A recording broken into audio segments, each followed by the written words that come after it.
Hey everybody, this is Aaron Harris, host of the Football Odyssey, and today I want to talk to you about Anchor.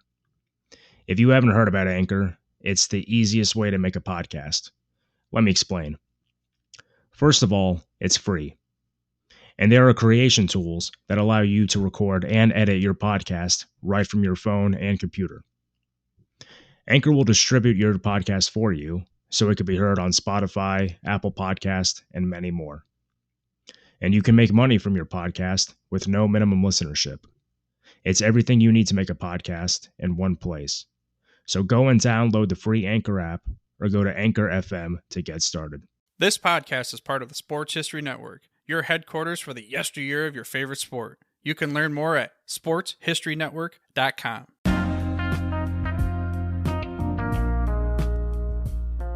All right, everyone. Thanks for joining me here again on the Football Odyssey. This is your host, Aaron Harris. Today's episode will be an interview with Levon Kirkland, the former Clemson Tiger and Pro Bowl linebacker for the Pittsburgh Steelers, who anchored the middle of the field for that vaunted Steelers defense of the 1990s that came to be known as Blitzburgh. In our discussion, Levon takes me all the way back to his early days at Clemson and walks me through various moments of his Steelers career, including the most memorable games and plays of his time, the influence that the Blitzburgh defense left on the modern NFL, his adjustments to the pro game, and more. Levon is currently the VP of Development for the South Carolina Football Hall of Fame and is the host of the Inside Blitz Podcast. If you'd like to follow Levon on social media, I've added his Twitter and Instagram handles in the description. And speaking of social media, feel free to reach out, follow, subscribe, and share if you liked our conversation today. With all that being said, I hope all Steelers fans alike appreciate this trip down memory lane with big number 99. And now sit back and enjoy the show. All right, Levon Kirkland, welcome to the show, sir. How are you this evening? I'm doing well. How are you doing? I'm doing well. You just got done That's recording. good. You just got done recording your own podcast, right? Yes, I did. How did you get involved doing that? So they just kind of asked me out of the blue. They just kind of wanted to know if I was interested in doing it. And I think it was after I got into the Ring of Honor at Clemson University that the Believe network asked me to be a part of it. So I thought it would be a pretty good idea. So I just did it. I always wanted to be like a radio show host or podcaster, so I jumped at the opportunity. Do you think being interviewed so many times throughout your career helped you prepare to do something like this? Yeah, I think so. Even when I was in high school, I was preparing myself to do I got to Clemson and, I polished a couple things up. And it was funny. I was kind of the go-to guy that always got interviews. Mm-hmm. So I feel that definitely being interviewed a whole bunch, you kind of get a feel of questions and what, answers and how to kind of feed off certain questions that you get. So, yeah, I think that experience really helped me out a great deal. Is there one interview you've done that stood out to you? Ooh, one interview that I've done that really stood out. I don't know if there's one that really stood out, but I think I've done some that really kind of changed my dynamic and how I looked at things. There's a guy named Brian Mance that I did an interview with, and he had a illness that left him paralyzed, and just his positive attitude about how he's going to walk again really touched me deeply. You think about sometimes when you think you're going through something and you look at someone else and they're going through even worse. And I thought his interview was very powerful. Yeah, that's kind of the good thing about like a conversation, that it can really kind of put things in context and really kind of humble you, even in all areas. When you think you know it all, when you think you have it bad, it really gives you that sort of context to know that there's a lot more trouble out there. Yeah, no question about it. like I said, his story was amazing. I interviewed a guy that they just did a Disney movie. Ray Ackerman. I can't really say his last name, but they did a movie off him that was called Safety, and he played at Clemson University, and his story was pretty powerful as well. So I kind of like doing those. I mean, I like doing interviews with certain sports guys, but when you can find something that kind of relates to life, and they can tell their life story and give wisdom, I think that's always a wonderful trade-off. Kind of the sports leadership type deal. And, those are some of my best interviews that I've done. Yeah, it's like finding that human interest angle in a way. Right. And it's funny too, because I actually I lived in Atlanta for the past 3 years, and I recently just moved. But when I was there, I actually got to know one of the extras who played in that movie, Safety, based off his life. And I actually interviewed him because he's actually from Pittsburgh. He went to Duquesne's and played nose guard. Okay. But that was interesting to kind of hear his experience about how they choreograph football action. Because whenever they're put the cameras in the helmets when they're doing the kickoffs, because it kind of seems frightening and it seems so real, but it's kind of one of the interesting tricks of the trade. Yeah, actually, I actually did an interview with the guy who does the sports coordination. Okay. For safety, and he did other stuff like Any Given Sunday, a lot of sports movies. Mr. Ellis. And it was fascinating to hear his story, how he got into it, and all the movies that he's done over the years. So we got that little thing in common. We interview the same type of guys. Yeah, 6 degrees of separation. Yeah, that's what they say. Yeah. Before we go deeper into your playing career and your background, I'm kind of curious, what's been a harder season to swallow so far, Pittsburgh or Clemson? I would have to say Clemson, probably, because, I played at Pittsburgh and I want them to win. I really do.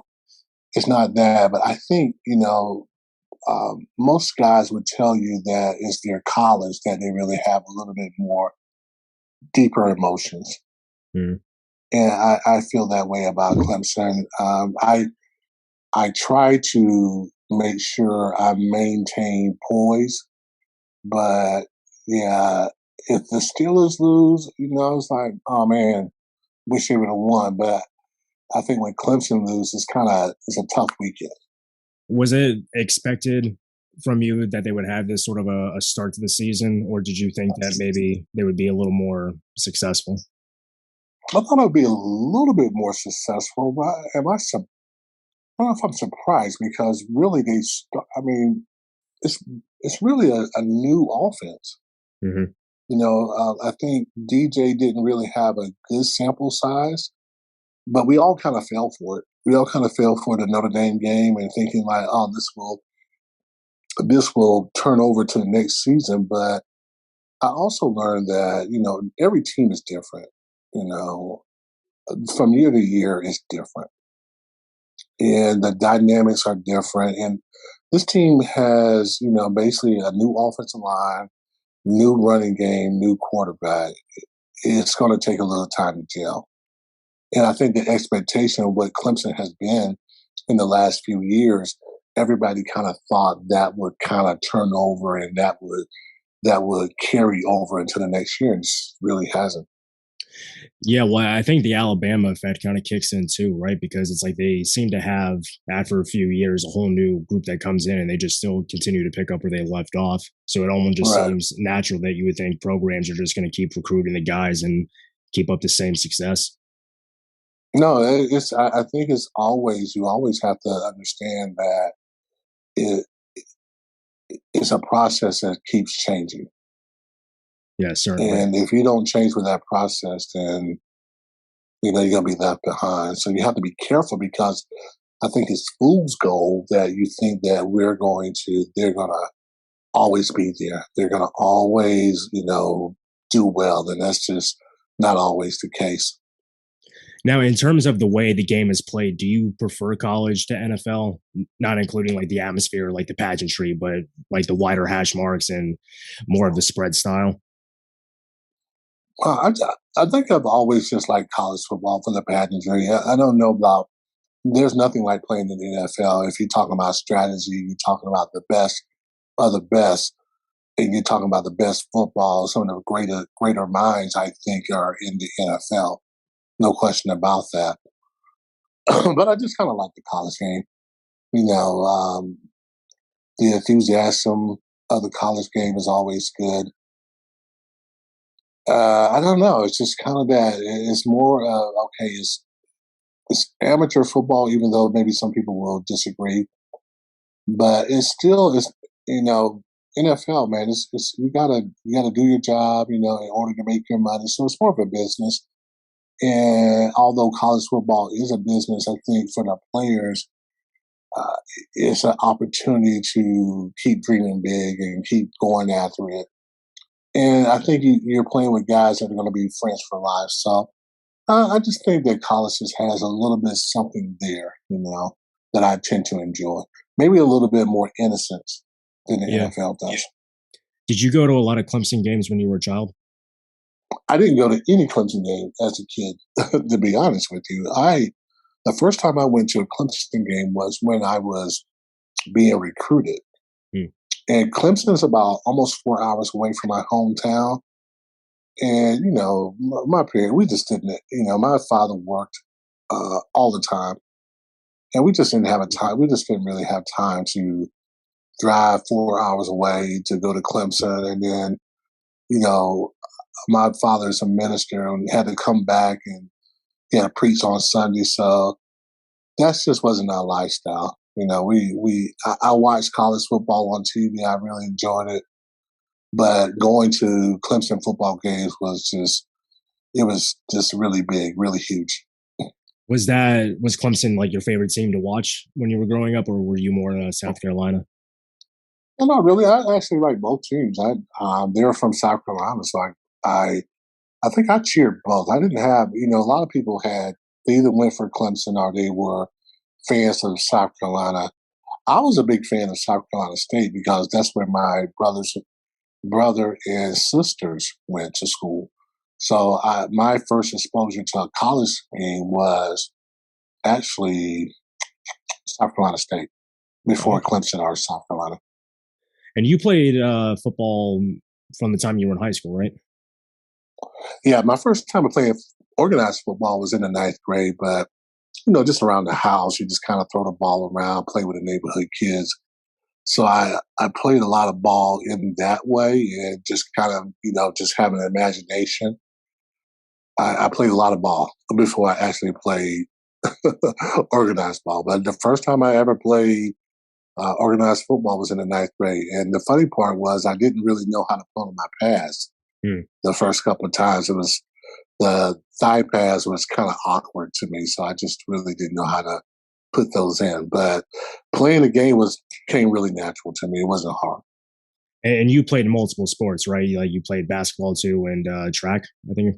Yeah, I played basketball, ran track. It was, I think, honestly, it's the best thing that I could have done. And then I also, golly, like me and my cousins, we used to play tennis a lot. We didn't have it at our school, but we learned how to play. I really liked tennis.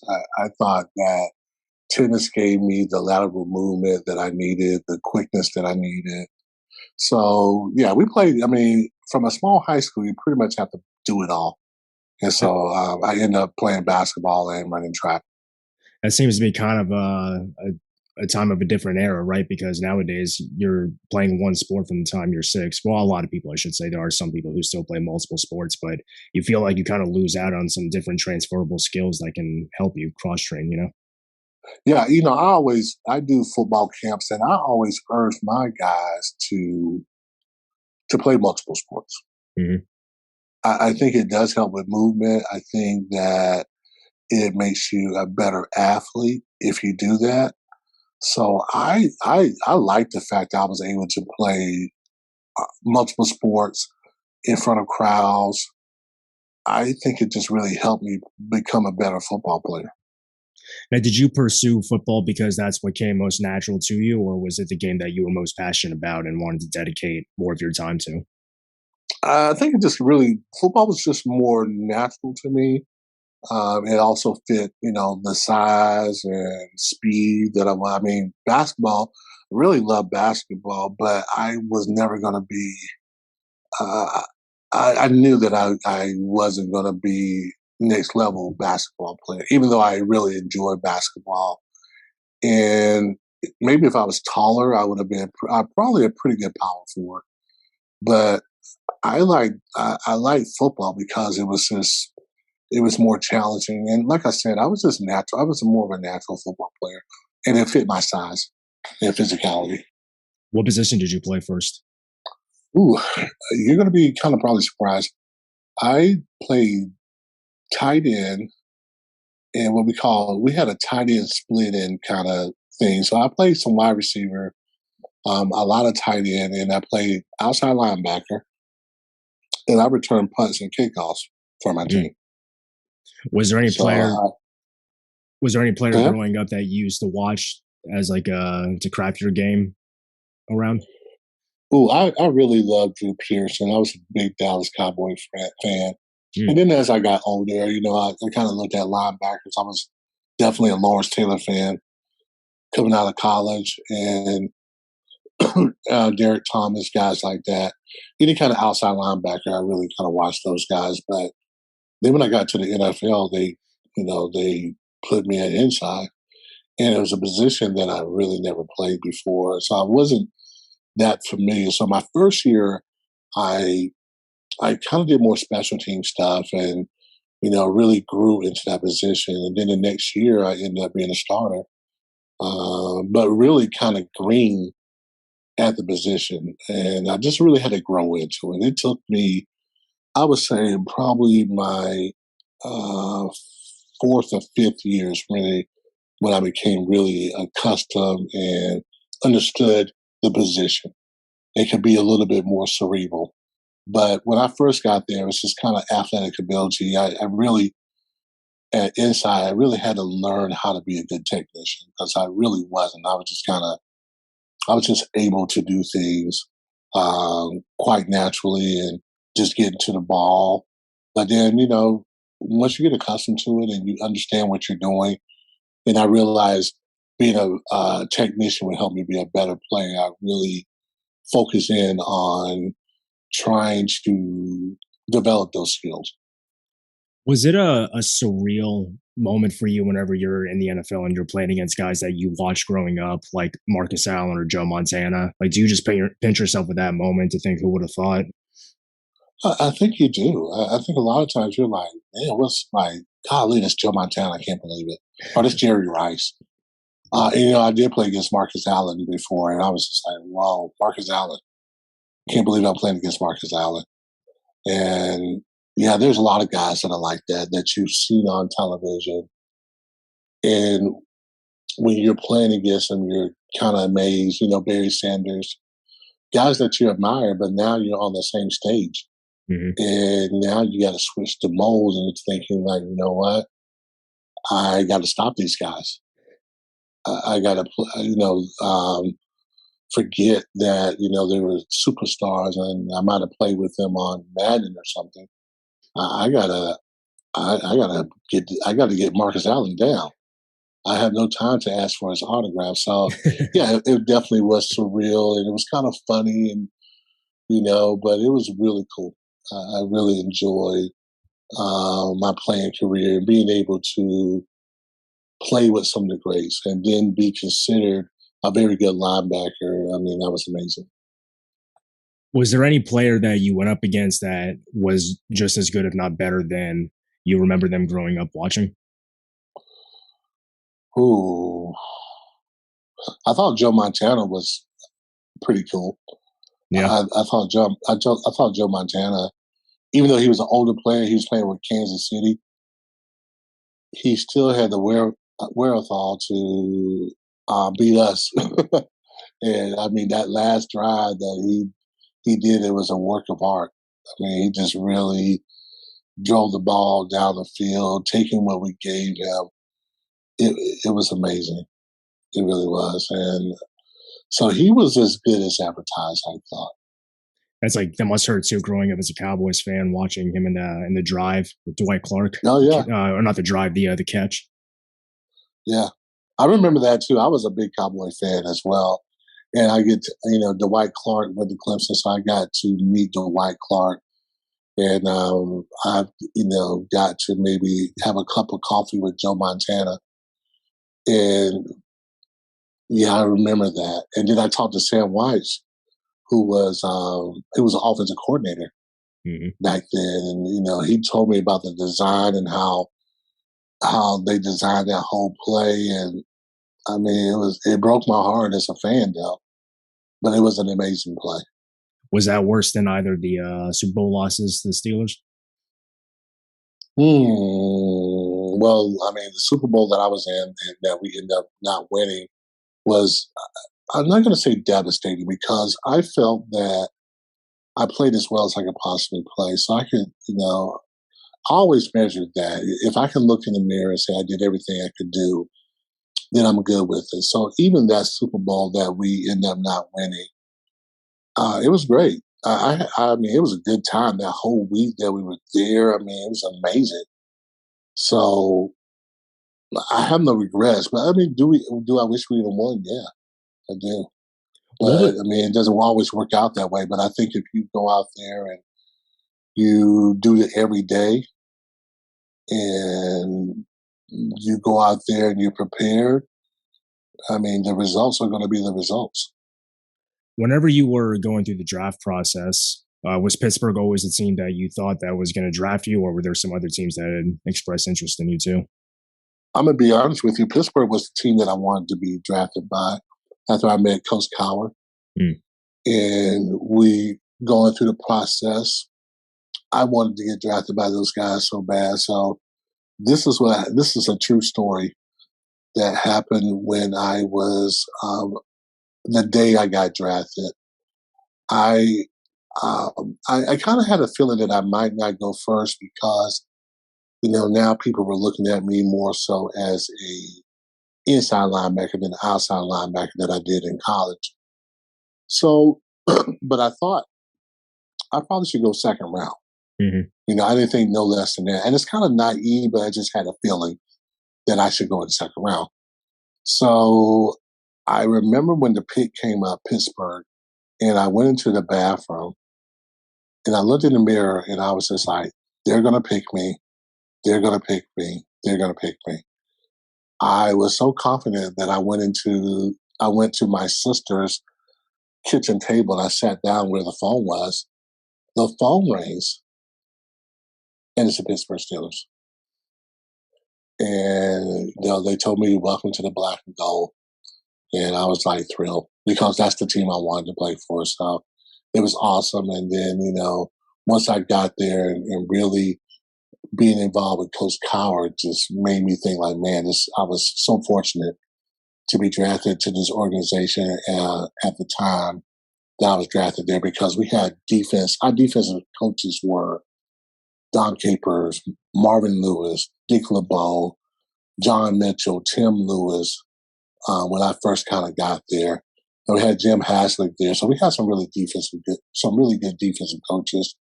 So that was the start. But also just being a part of the linebacker crew and this defense that I was surrounded with. I mean, we had a really good team, great defense. And we had a good atmosphere. And I really think that that's really usually the case, being around a good environment helps people blossom. And so I was just a product of my environment at the time, just being this, happened to be drafted with the Pittsburgh Steelers, being a part of the Cowher influence, and it helped my game a whole lot. What was the interaction like when you first met Cowher that got you so excited about playing for him? I was excited, but you can't be like, I wasn't like hugging the guy or anything like that. But we ended up having a really good relationship. And it was a relationship that was kind of playful, but a relationship for me, I had respect for Coach Cowher. I thought that I like the fact that he was young. I like the fact that he was okay with innovation, okay with taking risks, and that he played the game as well. I'm not saying you have to play the game to be a very good coach. That's not the case at all, but I think it made him more relatable. Mm-hmm. I think he understood, what guys are going through, and I think that made him a really good coach. Now, why were teams looking at you as an inside backer when you played outside in college? Ooh, I don't really know. I think maybe because, most outside linebackers are a little taller, probably a better pass rusher than I was, but fortunately I was able to adapt. They just saw a guy that was more athletic than most inside backers. And they thought that I would fit. Yeah, and I think most would remember you as big number 99, the guy that was a little lighter than a defensive tackle, but you're flying 40 yards down the field to make interceptions. And I'm curious, man, like how long do you think it took for quarterbacks and receivers to stop underestimating you in pass coverage? I think it took a while, to be honest with you. I think, probably, I would have to say they probably always tried me. I mean, I think I would. If I saw a guy my size out there playing the middle back, or, I even played in the third down situations for a long time. And I would go after me as well. But I think people did underestimate it because of my size. But I was amazingly quick, and I understood,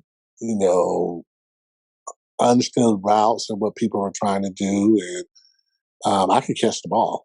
So, and then, I played a little bit of, I know it was although high school, but I did play wide receiver and I played tight end. So I kind of understood it a little bit more than maybe most people did. Like you gave it that anticipation? Definitely guys my size, they wouldn't really, they would never guess that, but there's always an outlier, and I guess I was kind of an outlier at the time. Is there one interception that you always were the most proud of? Oh yeah, Dan Marino. Dan Marino? my third year, they came up to the line of scrimmage. I think it was like 2nd and 10 or something like that. And he had a tight end by the name of Keith Jackson. I think Keith played for Oklahoma Sooners.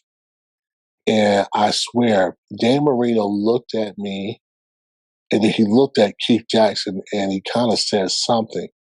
And I'm like, oh, they're going to try me.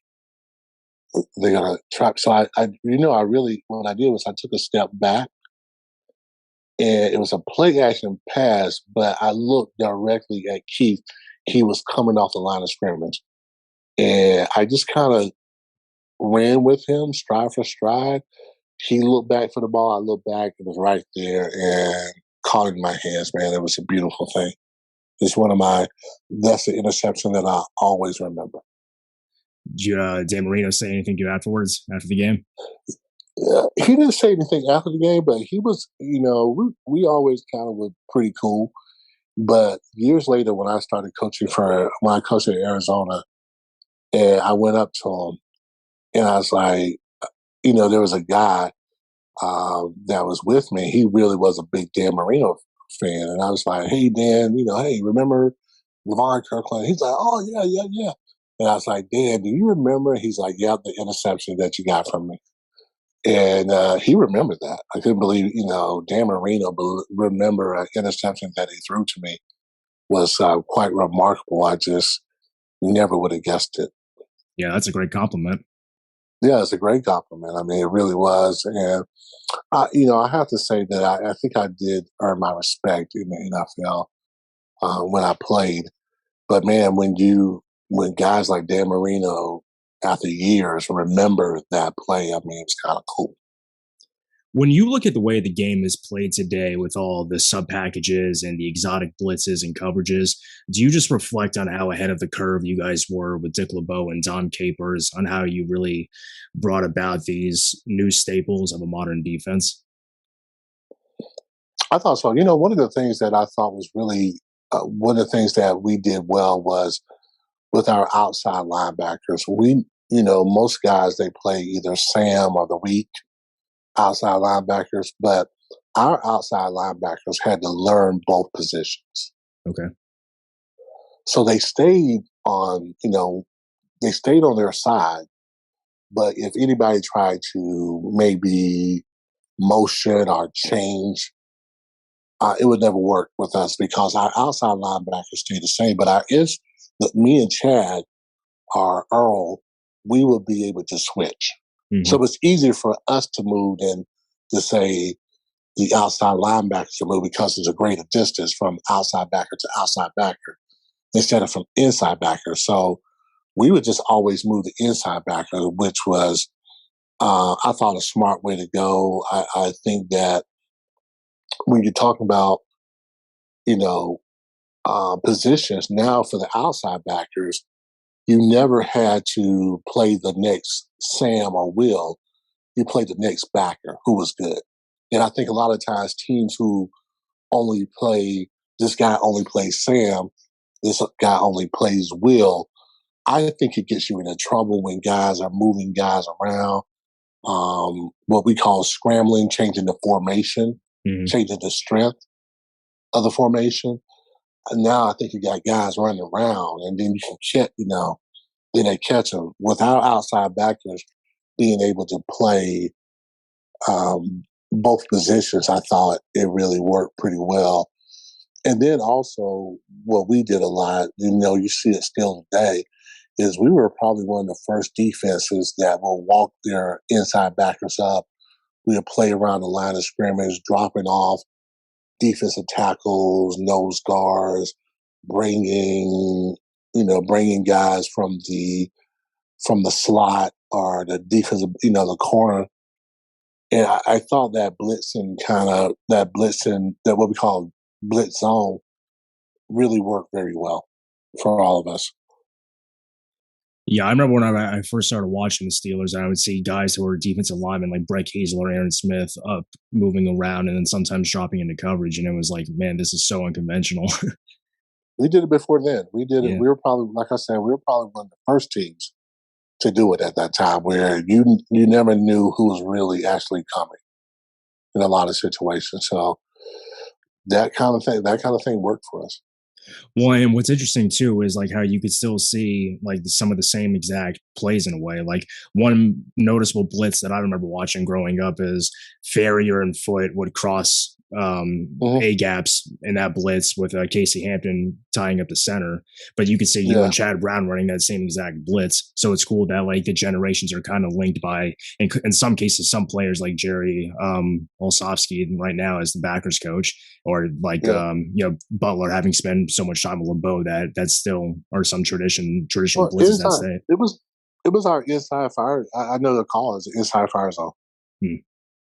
And, the position I played would go in, would hit the center actually, and Chad Brown would just come around. And sometimes we would have the nose guard drop off, and sometimes he would also be in the blitz as well. So we did that. I'm not saying we were the first to do that, but we really were, during my era, one of the teams who did it on a consistent level. And I'm telling you, that blitz was a monster for people. A lot of times people couldn't really block that. And especially if you hit it right, if you can ricochet off that block a lot of times, it'll force you right into the quarterback. And back then, we didn't have the dual threat quarterbacks that we have now.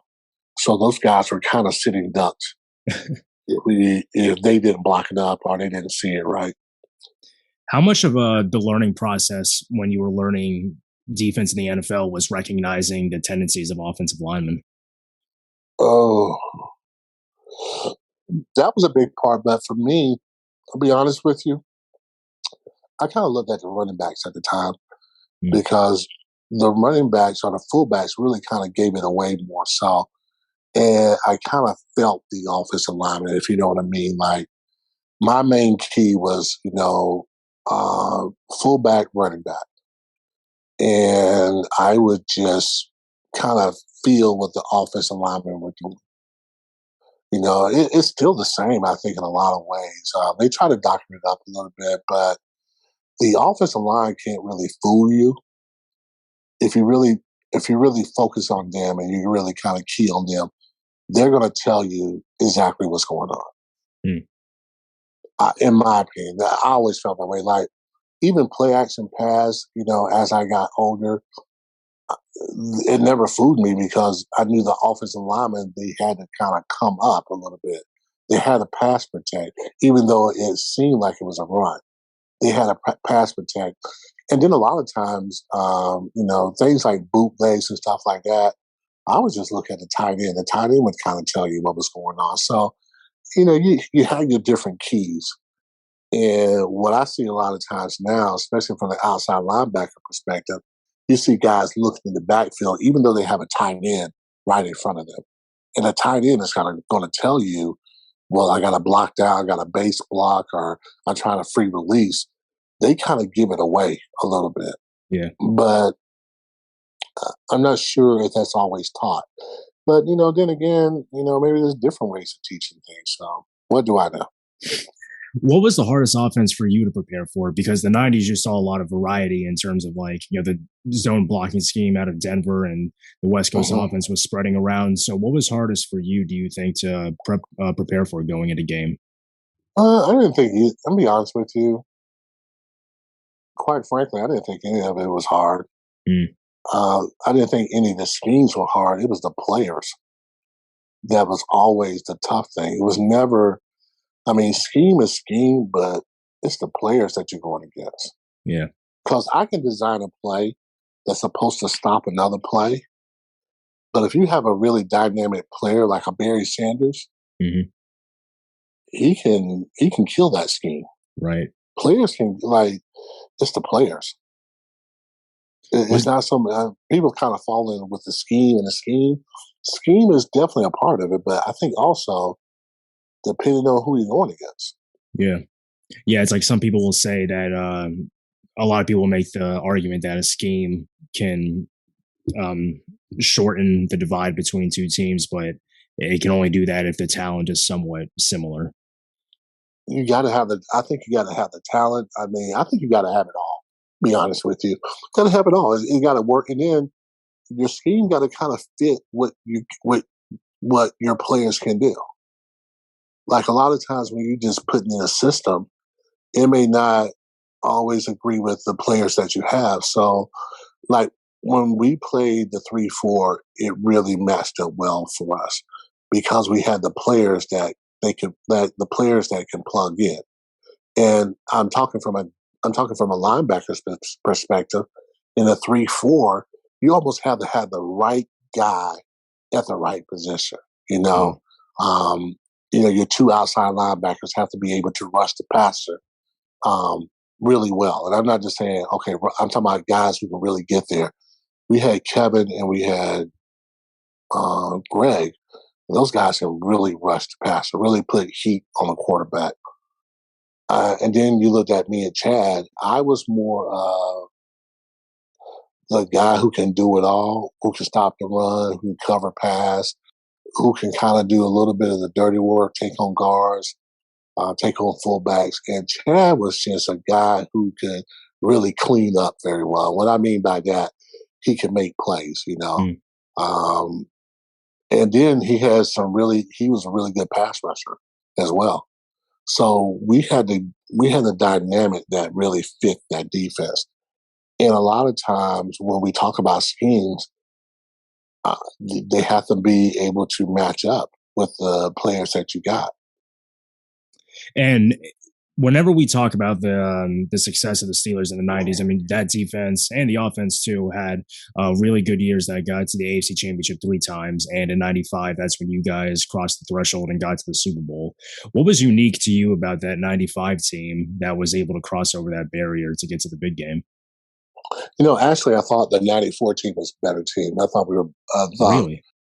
Yeah, I thought we were more talented. That defense was amazing. Outstanding. Nobody could do anything against us. But in a lot of ways, too, we had to go through the process. And, San Diego, it just shows you that when you're in a playoff situation, no matter what everybody in the outside world is telling you and how you're going to win, you still have to win the game.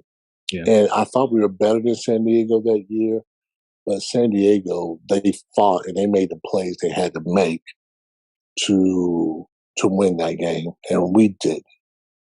And that game was devastating. But the next year, the '95 team, we started off 3-4, so we started off slow. We had some injuries, but I thought Coach Cowher did a great job refocusing us, putting us in a great mindset and saying, forget the 3-4 start. We're going to start the season over with. And I remember us playing Jacksonville. Jacksonville beat us earlier in that year, and we beat them at home. Then we went to Chicago, which I thought was a pivotal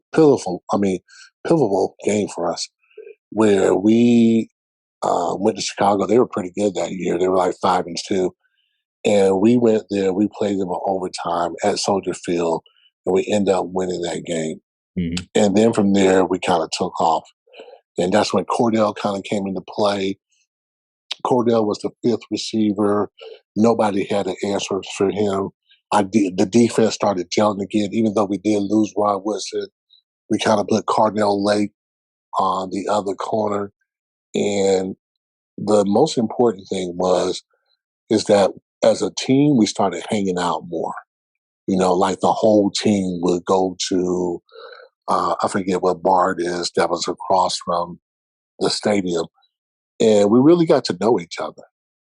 And I really felt that team was a closer team as far as relationship. But I thought the '94 team, you can ask anybody who's on that team, the '94 team was actually a lot, they were actually a lot more talented. We had a talented team that year.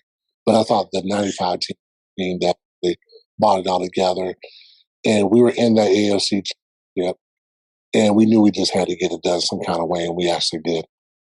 Yeah, well, that '94 championship game is kind of a perfect example of how penalties can just kill a drive. Because after that John L. Williams touchdown, you think that it was just going to run away, but it feels like every time the offense had crossed midfield, that they just kind of got a holding call that would kill the drive, or in some cases, a turnover. Yeah, it was something. I thought Junior St. played lights out that game. Oh yeah, as well. But yeah, it was always something. I mean, even the pass when they threw the pass to Eric Greene, I was like, oh yeah, we're about to score. We're about to go in. But give San Diego credit; they did what they needed to do to win that game. It was definitely a learning experience. And the next time we got there, we were more humble about it, and we knew that we could not take the Colts for granted. And it was a hard-fought battle the whole time. We ended up winning that game, but I'm telling you, man, I think having that experience of being in the AFC Championship where you're just, you were the team that everybody thought was going to be there, and we just kind of bought into the hype a little bit. We just thought that we're going to beat we'll beat this team, and that wasn't the case. Well, so the next year we came in a little bit more focused.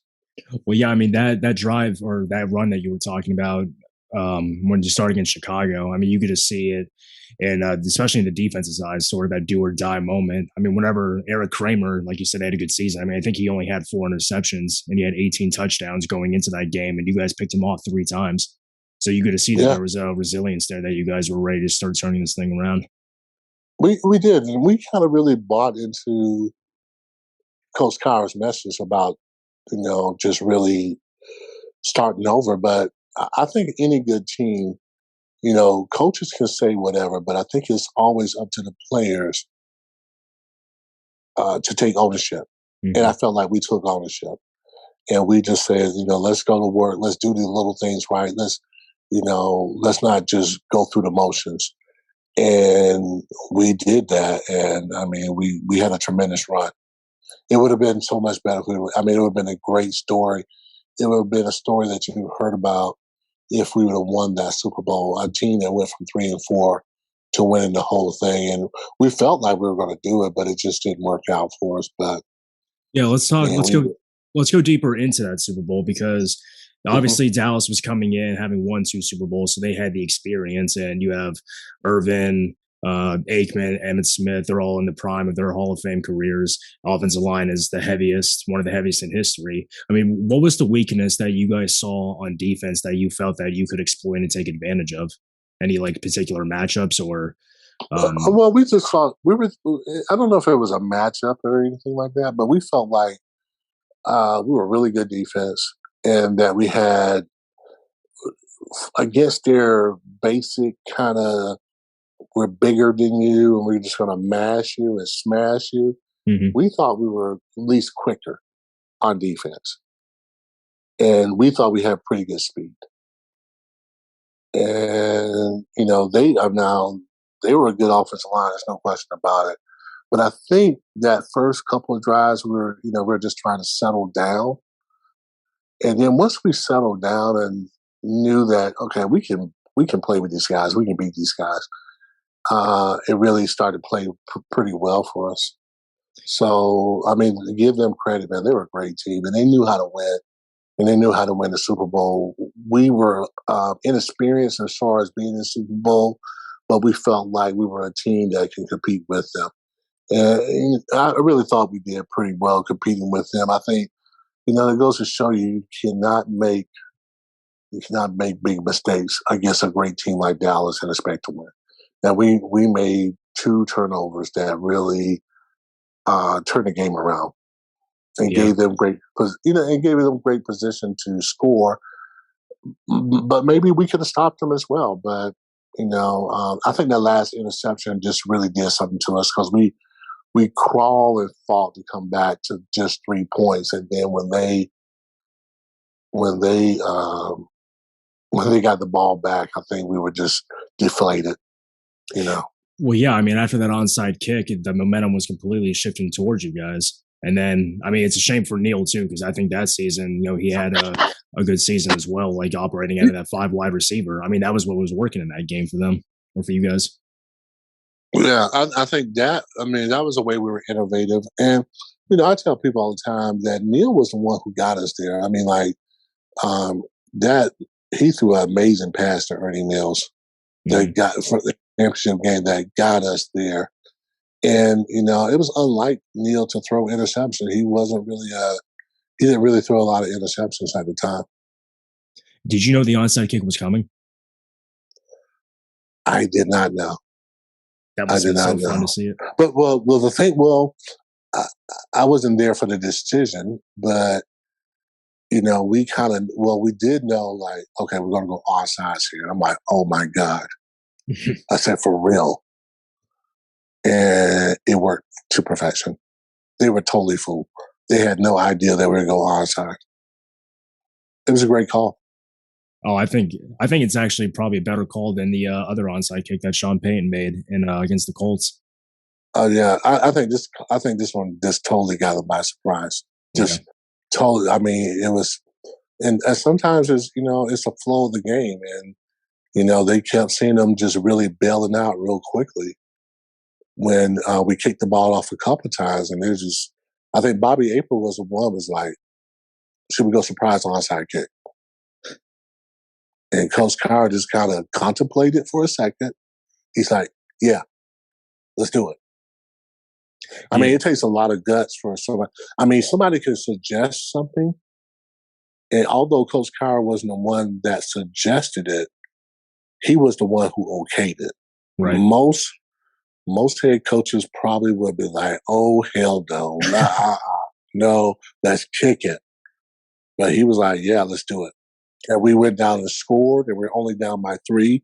And then the defense came in, and we did a good job of stopping them.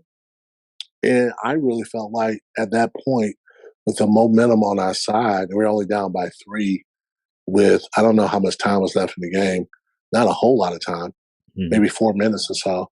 I thought we were going to win because I really felt on defense they could not score. They could not drive the ball on us. Well, after that onside, go ahead. After that onside kick, that's when you got the sack, right, on Aikman? Yes, I did. Yeah. Yeah, that at that moment, it just kind of seemed like there was no way that Pittsburgh was going to lose. Why, and the thing about it though, that play, I messed up on a play before that. It was a play that they threw to Kevin Williams. If I would have pushed over there, I might have probably maybe intercepted it or at least knocked it down. So when they called close either zone Y, which means that we're going from the close side, which is a tight end side at the time. I think was it Kevin? Yeah, it was Kevin coming from the outside. Our end was going to loop all the way into the A gap, and I was going to come right off his butt into the B gap. And I think Emmitt Smith he was blocking the wrong guy. I mean, I'm scot-free. And then the next thing you know, Emmitt flashes in front of me. And that's when I kind of reached for Troy. And my momentum was able to knock him down.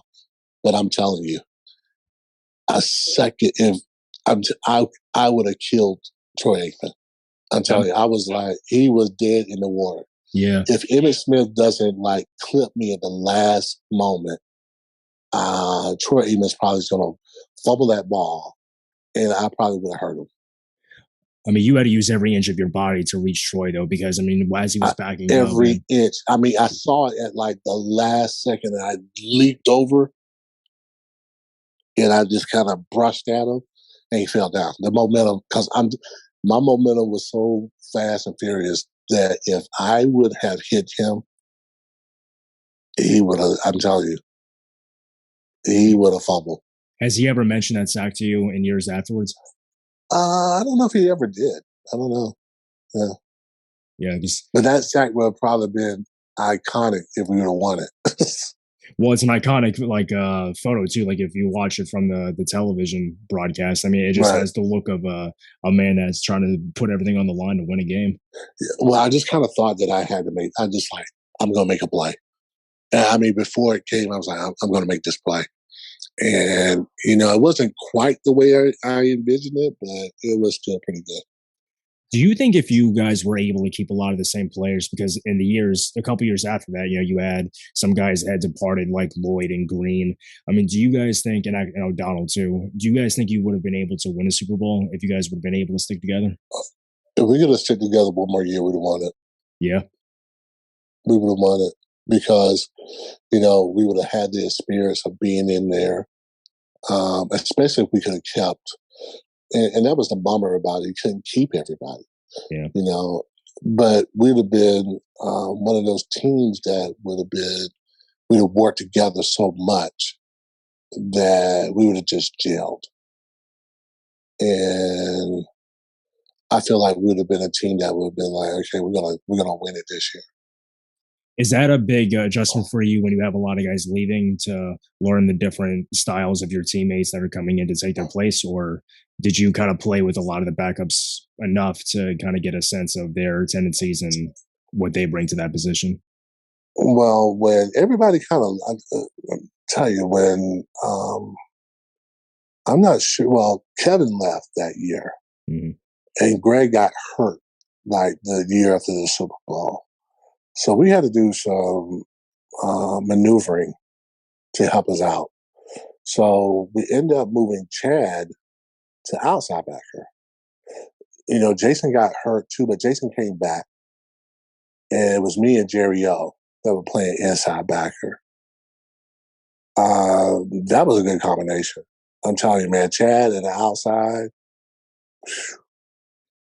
Chad I remember one game he had 5 sacks. I mean, we were, it was really me and Chad's time to shine because the years before it was Greg and Kevin. And we kind of felt that I was in my 5th year, he was in his 4th year. And we felt like this is our time to get to that next level. And we really did. And there was a lot of change that year in that team. But we still ended up going to the playoffs. And then even after that year, the next year we had even more change because Chad left. Some other guys left as well.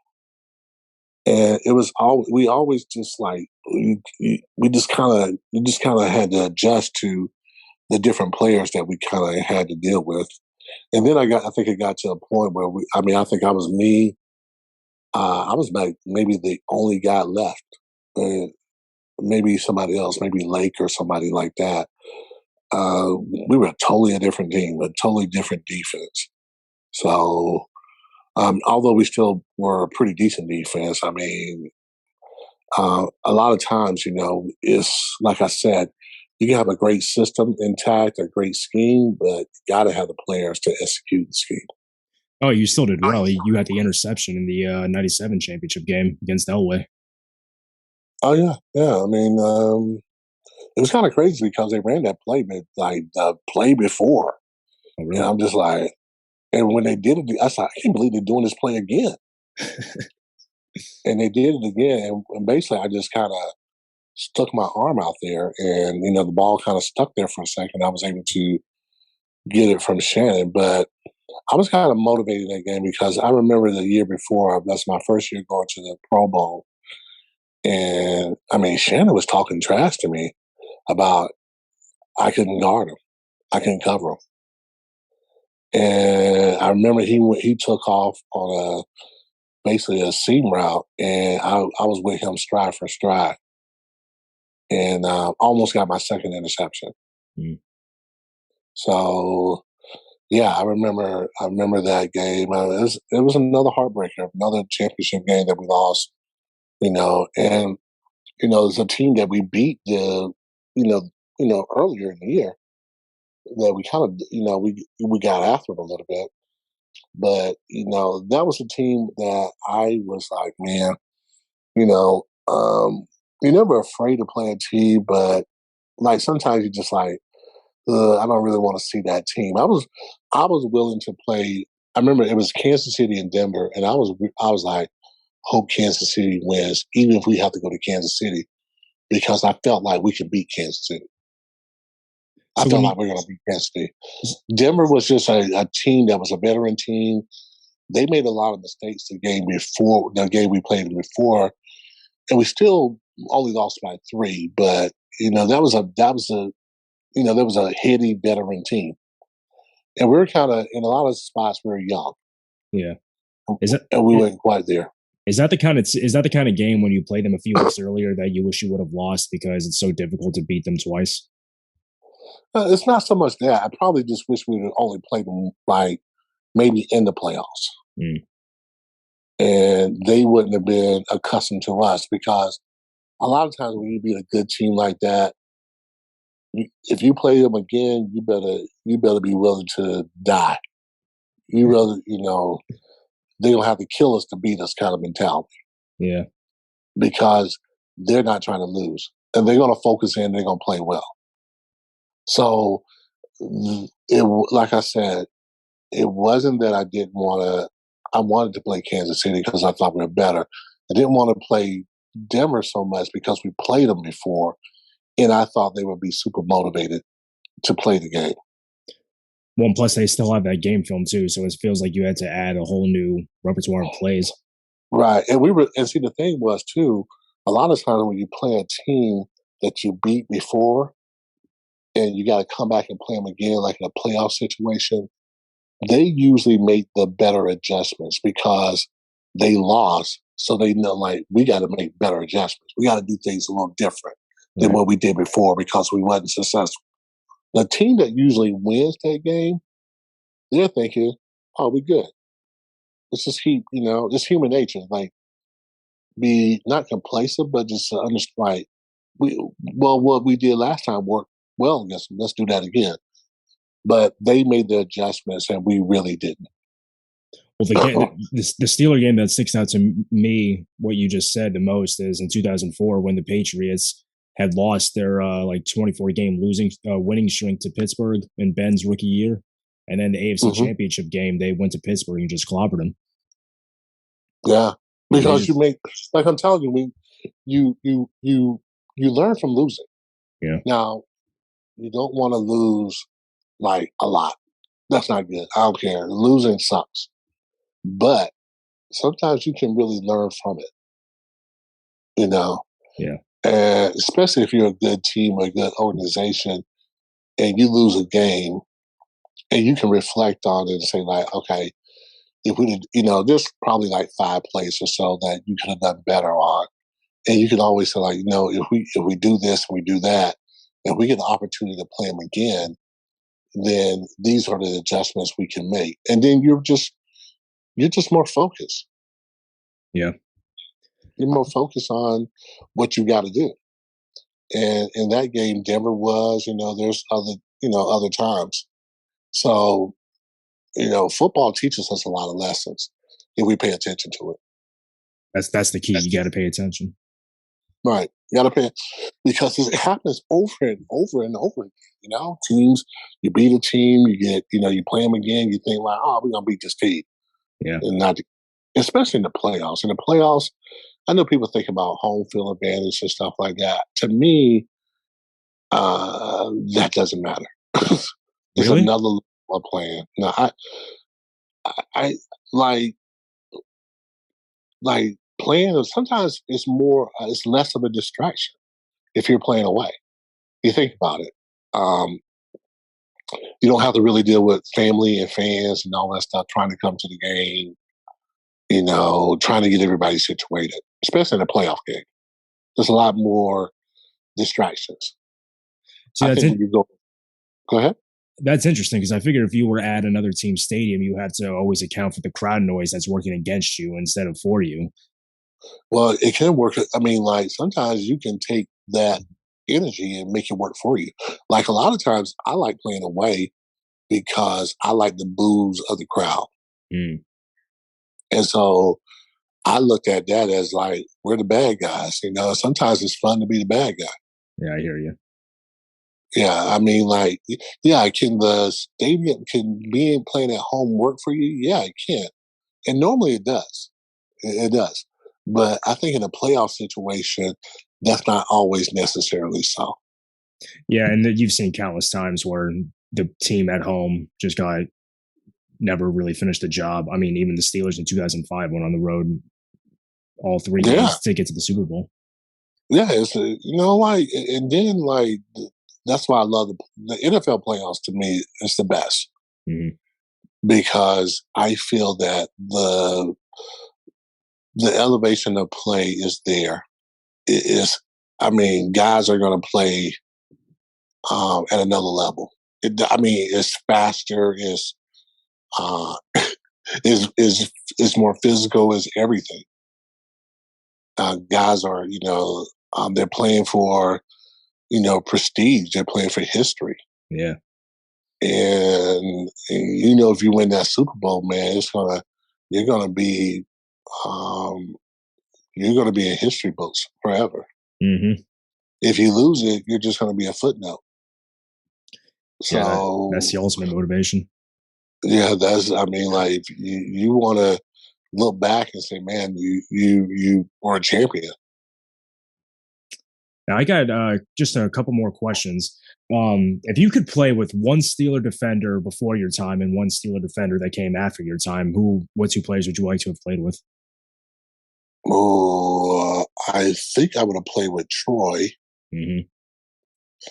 And now this is a tough one.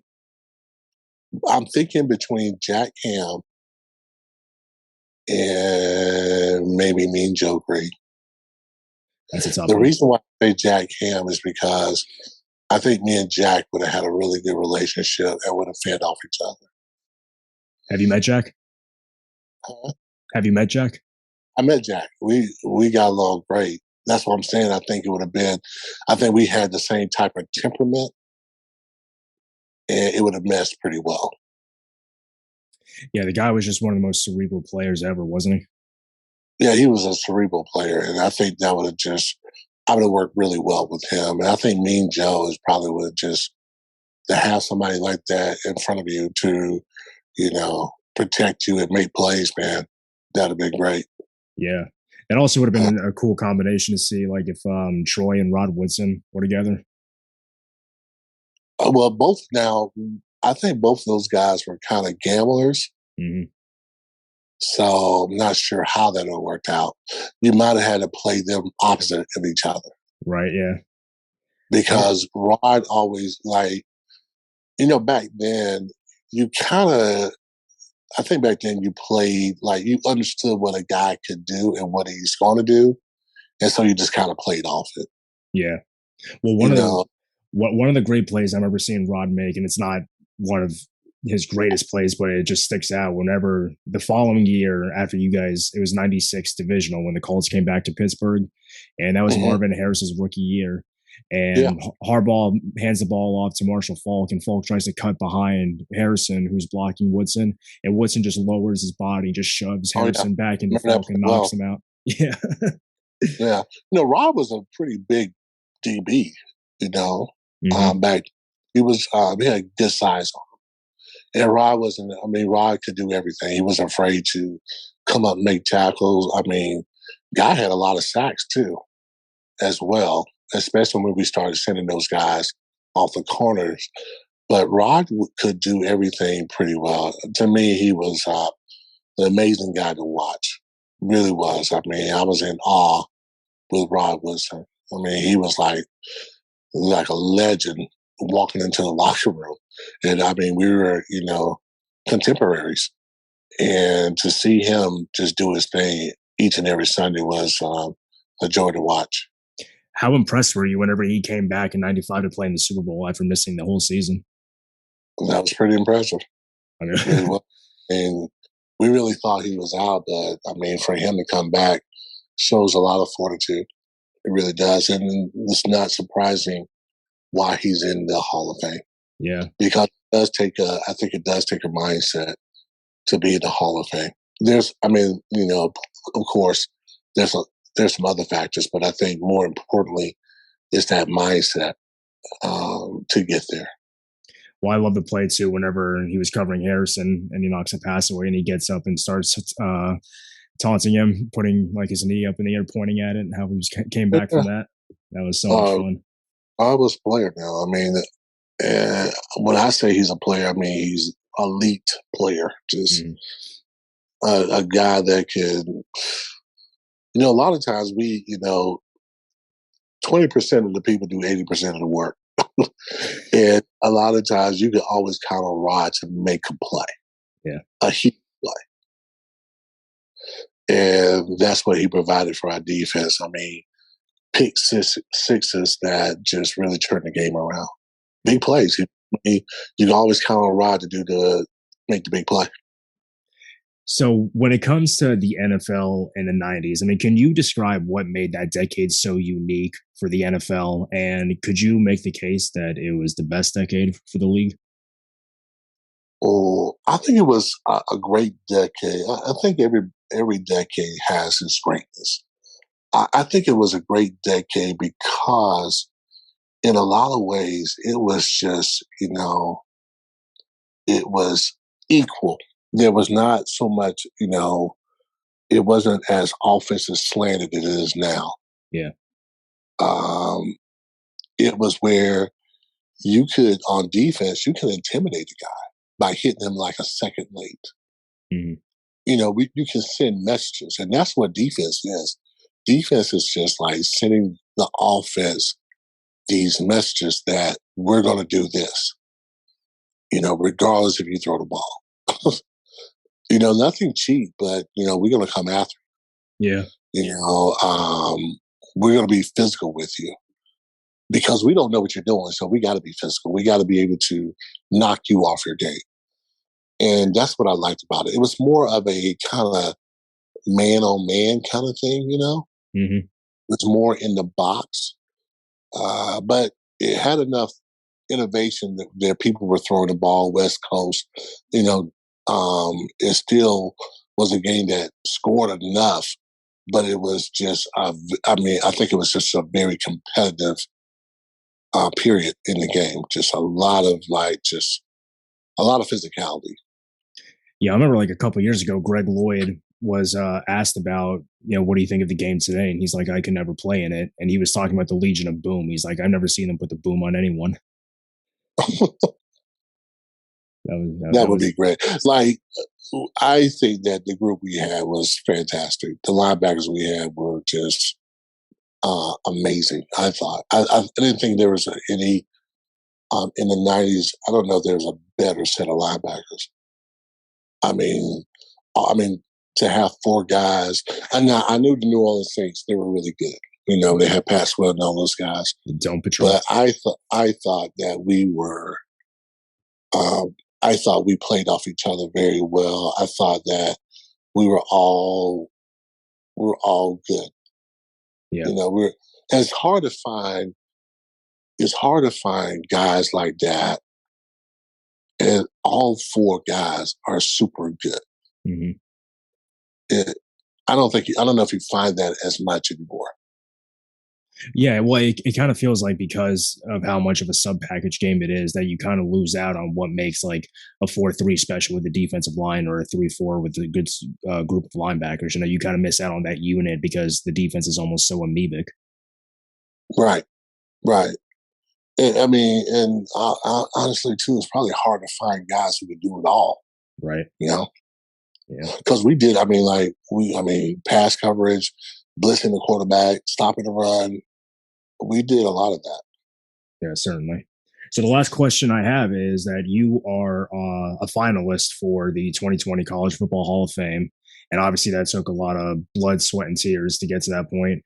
But if there was one person that you had to credit for being with you along that journey and really being able to push you to be the player that you were, who would you say was that person that really gave you that spark and motivated you along with your own self-motivation? Oh, wow. You mean player or coach? Actually, if you want to do one of each, you can give me that. Okay, I do.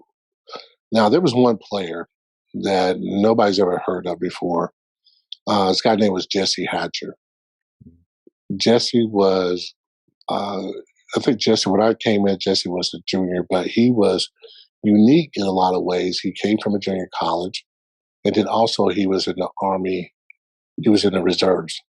So after games, sometimes he would have to go on duty, which was like very unique for me, to see somebody who just played a game has to hurry up and get dressed, drive down to do duty. Right. It's crazy. And he was in college. So it was like, wow. And me and him became really close. And I kind of patterned myself off of the way he practiced, because he practiced full out.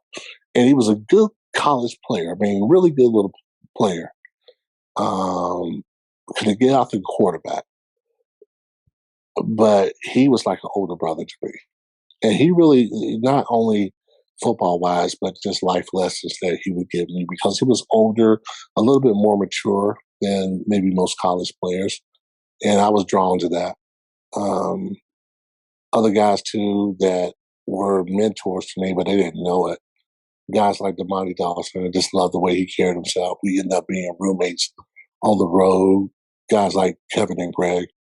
Kevin was the guy who immediately just came up to me my second year. And he came from the Rams. He's like, I'm telling you, Big Kirk, you got everything. He just called me LK. And then, G. Lloyd, just the way he practiced, the way he played, just that badass that I kind of wish I was. Mm-hmm. But he was that, he was that guy that did not care about what anybody thought. He was the real deal. It's a shame that he's not in the Hall of Fame, because during that era, he was the most feared linebacker in the NFL. Nobody messed with Greg Lloyd. Mm-hmm. Coaches, my high school coach, Coach Thyers, who was the first one to tell me that he thought I could go to the next level. Miles Aldridge, who recruited me out of Clemson when I wasn't very highly recruited. And he really developed a relationship with me. And he was more so like, no promises, no sales gimmicks or anything like that. He was just straight up. He thought I could play. And he said, I'm going to fight for you to get a scholarship. And he ended up getting me a scholarship, and it changed my life. Gene Chizik, the guy who used to coach for the Auburn Tigers, when they won the national championship. I pulled him aside one day and told him that I wanted to be a great player when I was in college, but I was making a lot of mistakes. But I was making a lot of plays, but I was making a lot of mistakes. Mm-hmm. And I just asked him, could you help me understand the defense a little better? And it wasn't something that we formally did. We just kind of met and just kind of talked. And he was able to really, the next year, I end up really not making a lot of mistakes at all. End up winning the MVP for the Gator Bowl. Guys, a lot of coaches, man. It's so many people. I can't really name just one person. Coach Cowher was a big influence. Dick LeBeau, Don Capers, Marvin Lewis, John Mitchell, Tim Lewis, those guys on the staff. Jerry Oslowski helped me because I didn't really know how to play the inside position.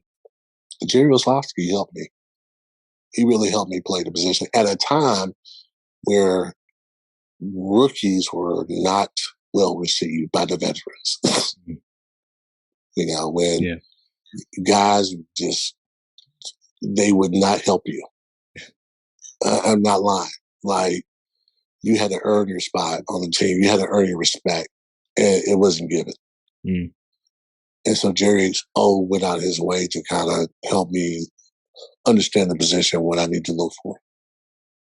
Maybe it would have been easier if I asked you who wasn't a help along the way. No, I'm just saying back then, the NFL was a different beast. Guys, and it's always a different beast every decade. It's going to be different. Yeah. But like I said, in my time, you got to show up, and I ain't going to show you how to do it. You had to learn on the fly how to be a professional. It kind of makes me just ask off the top of my head, whenever you got to camp, was there a veteran that called you out, trying to put you in your place in practice, to intimidate you? No, I don't think so. I was intimidated by one guy named Carl Hasselbeck, God rest his soul. Oh. That might have been the best guard, 5'10" guard I've ever seen in my life. Mm. I don't know if you know that much about Carl Hasselbeck, but he was NCAA wrestling champ. He never played football in college, and he was one of the best guards I've ever seen. Wow. At that level. Look him up. I'm telling you, Carl Hasselbeck. I will. Yeah, he just had his issues. He just had some drug issues, but that dude can play. Yeah, I'll definitely check him out. All right, Levon, this was really fun to talk to you, man. I'm really glad that you took the time. You gave me a lot of time, which I'm very grateful for, and I really enjoyed hearing your stories, man. Thank you. Yeah, man, no problem. Thank you.